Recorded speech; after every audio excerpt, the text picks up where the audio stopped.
La mort de Jean-Paul I. Un des plus grands mystères non résolus est celui de la mort de Jean-Paul I. Il a été trouvé mort après seulement 33 jours de pontificat et aucune autopsie n'a été réalisée sur son cadavre. En fait, le Vatican a été lié à la mafia et au crime organisé pendant plusieurs années. En 1982, le président de la Banque du Vatican a quitté son poste et son titre après avoir été exposé au grand public à cause de ses liens avec la mafia justement. Il n'a jamais fait l'objet de procès, même s'il a été suspecté de plusieurs meurtres, dont celui de Jean-Paul I. Le couvent de la Madeleine. En Irlande, l'église catholique a créé une maison de femmes pour accueillir les femmes dites perdues, qui étaient en fait juste des femmes qui avaient eu des relations sexuelles hors mariage. Seule une minorité de femmes qui étaient admises dans ces maisons étaient des prostituées. Même si au départ l'idée était surtout de les accueillir puisqu'il leur était impossible de se trouver un emploi, les maisons ont rapidement dégénéré. Elles étaient gérées par 4 groupes de sœurs qui faisaient subir aux femmes perdues de nombreux châtiments corporels et qui les faisaient travailler dans les laveries en leur donnant un minuscule salaire. L'église catholique ramassait la grande partie des profits du travail de ces femmes et quand ces pauvres femmes mouraient, elles étaient enterrées et leurs familles n'étaient pas contactées. En 1993, 155 corps ont été trouvés dans une énorme tombe au nord de Dublin. On estime que 30 000 femmes ont séjourné plus ou moins longtemps dans ces asiles. Les castrats. Depuis très longtemps, les dirigeants du Vatican, prêtres, évêques et le pape lui-même ont accompli des actes horribles. Les castrats par exemple étaient de jeunes chanteurs qui subissaient la castration pour empêcher qu'ils ne développent pas des hormones mâles et puissent ainsi garder leur voix aiguë et si délicate. Ainsi, l'allongement des cordes vocales d'environ 60% qui fait baisser la voix des garçons n'a-t-il pas lieu après la castration? Le larynx ne grandit pas tandis que la capacité thoracique au contraire croît amplement, parfois démesurément. L'existence même des castrats suscitait de vives controverses au sein du Vatican, car la castration de jeunes enfants restait un acte ignoble et officiellement condamné par l'Église.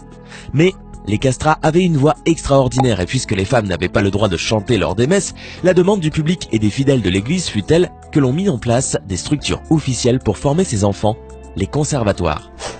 Des parents n'hésitaient pas alors à faire mutiler leurs enfants pour subvenir à leurs besoins et offrir à leur progéniture une vie meilleure. On n'hésitait pas à trouver un prétexte médical pour opérer, chute de cheval, hernie inguinale, même si les suites de l'opération étaient souvent fatales. Les archives donnent entre 20 et 80% de décès selon les praticiens. Pour ceux qui survivaient à l'opération, et donc la voix était à la hauteur des espoirs des maîtres de chant, la fortune était assurée. Ils se produisaient dans les théâtres dans toute l'Europe. Ils étaient prisés par la royauté d'Espagne, de France et d'Angleterre. Les compositeurs leur proposaient des rôles héroïques dans les opéras. Ils étaient adulés comme des rockstars et ils avaient aussi un succès certain auprès des femmes. Les castrats ne pouvaient pas se reproduire, mais avaient une vie sexuelle tout à fait normale. Il n'y avait donc aucun risque pour les femmes adultères. La pornographie pour tout le monde. Cette fois, le scandale prend source en Allemagne, la mère patrie de Benoît XVI, et met en cause la maison d'édition Weltbild, qui appartient au diocèse allemand. Le détail qui fait tâche, c'est que figurent au catalogue de ces publications des milliers d'ouvrages érotiques. Conclusion imparable, la pornographie si fermement condamnée par l'Église contribue largement aux 2 milliards de chiffre d'affaires affichés par la Weltbild, donc par les diocèses. Pire, il s'avère même que des dizaines d'œuvres de pédopornographie faisaient partie du lot. Le Vatican se retrouva donc rapidement impliqué dans un scandale d'exploitation et d'abus de mineurs, de pédophilie, de zoophilie, de nécrophilie et de toutes les pratiques sexuelles les plus horribles et les plus violentes que vous pouvez imaginer. Quand le monde découvrit les horreurs auxquelles avait pris part le Vatican, la sidération était telle que personne ne put y croire. C'est à ce moment-là qu'a choisi l'Église pour déclarer que ces ouvrages n'allaient plus jamais être distribués et qu'elle allait diligenter toutes les enquêtes nécessaires pour trouver les responsables. Chose qui n'arriva jamais pourtant. Aujourd'hui, ce groupe d'édition, propriété du Vatican, reste l'un des plus grands créateurs et distributeurs de pornographie dans le monde. Leur mafia. Bien que cela paraisse incroyable, il y a de sérieuses rumeurs qui laisseraient entendre que le Vatican serait actuellement l'un des pays où le blanchiment d'argent est le plus pratiqué, dépassant même le Panama et les Bahamas. Cela signifie que l'argent provenant de différentes organisations criminelles est amené au Vatican afin d'être blanchi en échange d'une commission très juteuse que les catholiques gardent pour eux, évidemment. Comment est-il possible que personne ne fasse rien à cet égard? C'est très simple, les dirigeants de l'Église catholique ont leur propre système bancaire, ce qui facilite grandement les choses. Personne n'ose les interroger et ils profitent pour leur part de la confiance des millions de croyants pour continuer à s'enrichir et même parfois commettre quelques crimes, le tout en toute impunité. Dégénéré, oui, mais satanique? Pendant longtemps, la rumeur sur du satanisme à l'intérieur du Vatican a persisté. Mais ce que très peu de personnes savent, c'est qu'un prêtre important a un jour fait des confessions terrifiantes juste avant de mourir. Malachi Martin a affirmé que dans l'église de San Pablo, l'enceinte la plus importante du Vatican, étaient menés des rituels destinés à vénérer le diable. A priori, des manifestations horribles de démons se feraient pendant ces rituels, accompagnés de sacrifices d'humains ou d'animaux servant d'offrande au diable. Oui, vous avez bien entendu, il semblerait que le diable ait des adorateurs travaillant au sein même du Vatican. Les allégations de Malachi Martin n'ont cependant jamais été vérifiées. L'envoi d'enfants blancs à travers le monde pour assurer une majorité de blancs. Au XIXe siècle, l'Église a envoyé 150 000 enfants à travers le monde, Angleterre, Australie, Nouvelle-Zélande, etc., pour assurer que la race blanche se reproduise et devienne majoritaire partout. C'est le groupe Catholic Christian Brothers qui a eu cette idée et qui l'a rendue possible. Les enfants n'étaient pas bien traités et servaient même d'esclaves. Ils travaillent le jour et se faisaient battre ou violer la nuit. La criminalité au Vatican. Tout le monde pense que visiter le Vatican est une expérience pleine de paix, d'harmonie et de sécurité. Toutefois, il faut cesser de se leurrer. Le Vatican est le pays le plus petit du monde, mais c'est également celui où on retrouve le plus de crimes par kilomètre carré. Oui, le Vatican aussi a son lot de voleurs, de racketteurs et d'arnaqueurs de touristes, et cela doit être en grande partie parce que ce pays catholique ne compte qu'un seul juge et 130 policiers pour tenter de gérer ordre et justice. Conscients de cette importante déficience, les petits criminels en ont profité pour en faire leur paradis.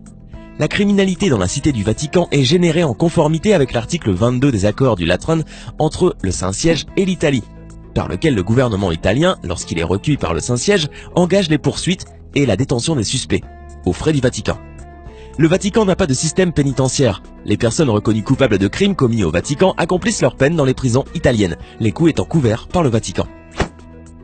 Au Vatican furent inventées les tortures les plus impitoyables. Punir, torturer ou tuer ceux que l'on considère comme des pécheurs n'a jamais représenté un problème pour le Vatican. Ce n'est donc pas surprenant d'apprendre maintenant que les moyens de torture les plus horribles, les plus douloureux et les plus inhumains qui ont pu être utilisés furent créés par les plus hauts représentants de Dieu sur Terre. Depuis la Sainte Inquisition jusqu'à nos jours, le Vatican continue à pratiquer ces terribles méthodes de torture contre ceux qui osent remettre en question ou désobéir à leurs croyances. L'une des plus utilisées et de loin la plus impitoyable est la torture par l'eau. Cette technique consiste à attacher les mains et les pieds de la victime afin de la rendre complètement immobile, à lui couvrir le nez pour l'empêcher de respirer, puis à lui placer quelque chose dans la bouche afin de la garder ouverte et l'empêcher de se fermer. Et pour finir, le plus terrifiant, à forcer la personne à boire 8 litres d'eau sans s'arrêter.